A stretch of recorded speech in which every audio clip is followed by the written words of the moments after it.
An entertainment law firm run by Alan Grubman confirming its computer systems were hacked.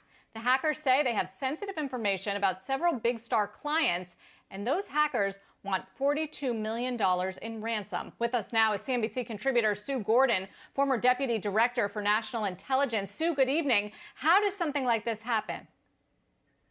Well, so what's interesting is over the last 3 weeks, we've seen the trifecta of cyber attacks, right?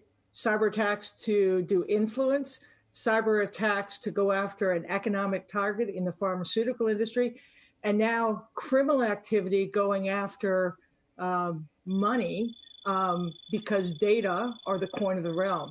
So the way it happens is there is sophisticated capabilities that are ever evolving to beat defenses, especially when the entities that have the data are a little lax in their protection. And so it's just a constant game of cat and mouse where offense oftentimes has the advantage if the defense isn't being protective.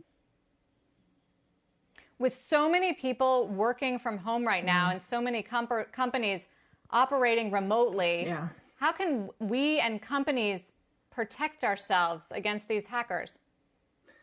So the first thing you have to realize is that you've just increased the threat surface, right? You have a lot more endpoints, people at distance working. You have a lot more access points, a lot of people using email who are then getting back into the company system. And you have companies making a lot of choices to enable new kinds of work where they may not be protecting and being as good at the cyber defense as they have before. So what you can do is cyber hygiene, cyber hygiene, cyber hygiene for the individuals.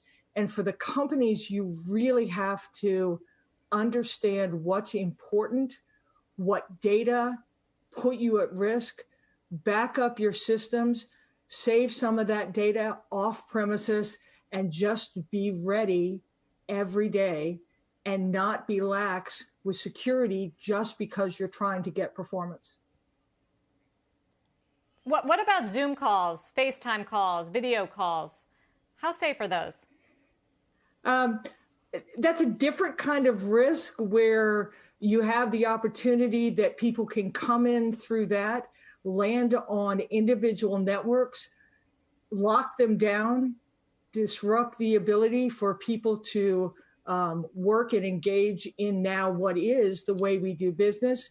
It's a different surface than ransomware in some ways, but it is the same sort of thing. You have so many more places where people can go. So what I would tell you, if you're Zooming, never use a public meeting, always have a private one, have a passcode, pay attention to who's on the call, do roll calls. There are things you can do.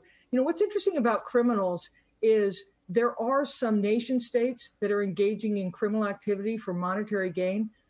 But for criminals, it is more opportunistic